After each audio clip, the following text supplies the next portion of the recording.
Good morning. आज के इस विषय में सामाजिक विज्ञान के विषय में संघवाद लेसन से प्रश्न लेकर आए हैं। तो आज का पहला प्रश्न दिया गया है, निम्नलिखित में से यानी इनमें से कौन सा विषय समवर्ती सूची में शामिल नहीं है। ठीक है, तो एक पहला का विकल्प नंबर कौन सा सही हो जाएगा? पहला का विकल्प नंबर क सही हो जाएगा। विदेशी मामले समवर्ती सूची का में नहीं शामिल है। ठीक है, दूसरा प्रश्न है, ऐसे विषय जो किसी सूची में शामिल नहीं है वे किसके अधिकार क्षेत्र में चले जाते हैं? तो दूसरा का विकल्प नंबर ग हो जाएगा, संघ सूची। तीसरा सवाल है, संविधान में स्पष्ट रूप से केंद्र और राज्य सरकारों के बीच विधायी अधिकारों को कितने हिस्सों में बांटा गया है? तो 3 हिस्सों में बांटा गया है।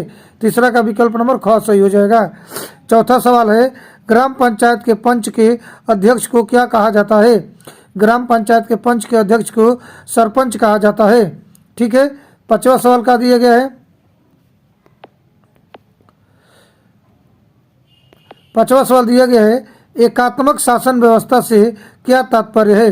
पांचवा का विकल्प नंबर कौन सा सही हो जाएगा? क सही हो जाएगा।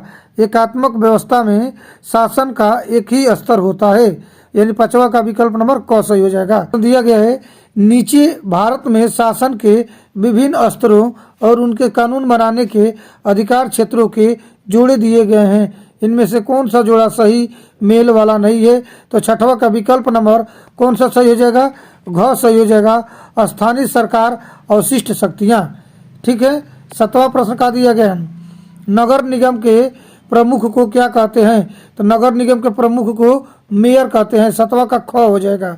आठवां है, निम्नलिखित में से कौन सा शासन का अंग नहीं है? निम्नलिखित में से कौन सा शासन का अंग नहीं है? तो आठवां का विकल्प नंबर ग सही हो जाएगा, न्यायपालिका। न्यायपालिका शासन का अंग नहीं है।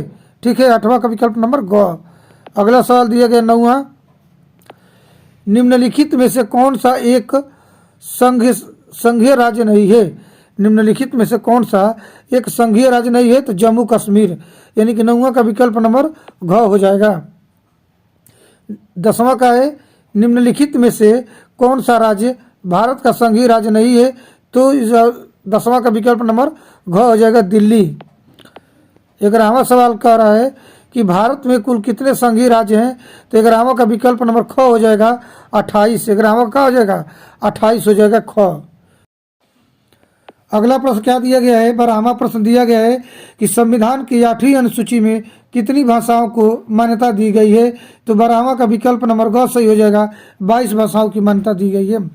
13वां प्रश्न दिया गया है, संविधान में उल्लेखित 3 अनुसूचियों में से निम्नलिखित में से कौन सा विषय समवर्ती सूची में शामिल है? तो शिक्षा, यानी कि 13वां का विकल्प नंबर क सही हो जाएगा। ठीक है, 3 अनुसूचियां कौन कौन सी है? समवर्ती सूची, राज्य सूची और संघ सूची। ठीक है, अगला प्रश्न 14 नंबर का प्रश्न कह रहा है कि वर्तमान समय में भारतीय संघ में कितने केंद्र शासित प्रदेश हैं? तो 8 हैं, यानी कि 14वां का विकल्प नंबर घ सही हो जाएगा। 15 सवाल दिया गया है, संघात्मक शासन प्रणाली में अधिकारों का विभाजन होता है तो केंद्र एवं राज्यों के मध्य में होता है। 15वां का विकल्प नंबर क सही हो जाएगा।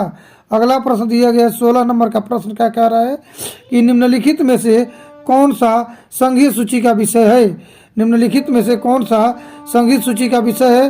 तो 16वां का विकल्प नंबर क सही हो जाएगा, रक्षा। संघीय सूची का विषय कौन सा है? रक्षा है। 17वां सवाल क्या कर रहा है? निम्नलिखित भारत में मताधिकार की आयु क्या है? भारत में मताधिकार की आयु है 18 वर्ष, यानी कि 17वां का विकल्प नंबर घ सही हो जाएगा। 18 वर्ष के व्यक्ति वोट डाल सकते हैं। 18वां प्रश्न क्या कह रहा है? लिखित संविधान भारत में कब लागू हुआ? लिखित संविधान भारत में कब लागू हुआ? तो 26 जनवरी को लागू हुआ। ठीक है, 18वां का विकल्प नंबर घ सही हो जाएगा। 19 नंबर का सवाल क्या कह रहा है कि भारत में सर्वाधिक बोली जाने वाली भाषा कौन सी है? तो भारत में सर्वाधिक बोली जाने वाली भाषा कौन सी है? हिंदी। सबसे ज़्यादा कौन सी भाषा बोली जाती है? तो हिंदी बोली जाती है। संविधान के अनुसार भारत की राजभाषा क्या है? तो संविधान के अनुसार भारत की राजभाषा हिंदी है। 20 का विकल्प नंबर क सही हो जाएगा। 21वां सवाल क्या है? निम्नलिखित में से क्या राज्य सूची का विषय नहीं है? निम्नलिखित में से क्या राज्य सूची के विषय नहीं है। तो नीचे 4 विकल्प दिए गए हैं, इनमें से कौन सा विषय राज्य सूची का विषय नहीं है। तो 21वां का विकल्प नंबर घ हो जाएगा मुद्रा। मुद्रा राज्य सूची का विषय नहीं है। ठीक है, अगला प्रश्न का दिया गया है भारतीय संघ में अवशिष्ट शक्तियों किसको प्राप्त है। भारतीय संघ में अवशिष्ट शक्तियाँ किसको प्राप्त है। तो 22वां का विकल्प नंबर ख सही हो जाएगा, संघ सूची को प्राप्त है। ठीक है, भारतीय संघ में अवशिष्ट शक्तियाँ किसको प्राप्त है। तो संघ को प्राप्त है। ठीक है, 23वां नंबर सवाल क्या है, निम्नलिखित में से पंचायती राज की स्थापना कब हुई थी। भारत में पंचायती राज की स्थापना कब हुई थी। तो भारत में पंचायती राज की स्थापना हुई थी। 23वां का विकल्प नंबर ग हो जाएगा 1992 में। भारत में पंचायती राज की स्थापना कब हुई थी। 1992 में। हिंदी किस प्रकार की भाषा है। हिंदी किस प्रकार की भाषा है। तो हिंदी राजभाषा है। 24वां का विकल्प नंबर क हो जाएगा राजभाषा। हिंदी किस प्रकार की भाषा है। तो राजभाषा है। 25 नंबर सवाल क्या है, निम्नलिखित में से कौन सा राज्य सूची का विषय नहीं है। कह रहा है निम्नलिखित में से कौन सा विषय राज्य सूची का विषय नहीं है। यानी कि 25वां का विकल्प नंबर घ सही हो जाएगा, व्यापार राज्य सूची का विषय नहीं है। 26 नंबर सवाल क्या है, निम्नलिखित में से संघात्मक शासन कहाँ नहीं है। 26 का विकल्प नंबर क सही हो जाएगा, भारत। भारत में संघात्मक शासन नहीं है।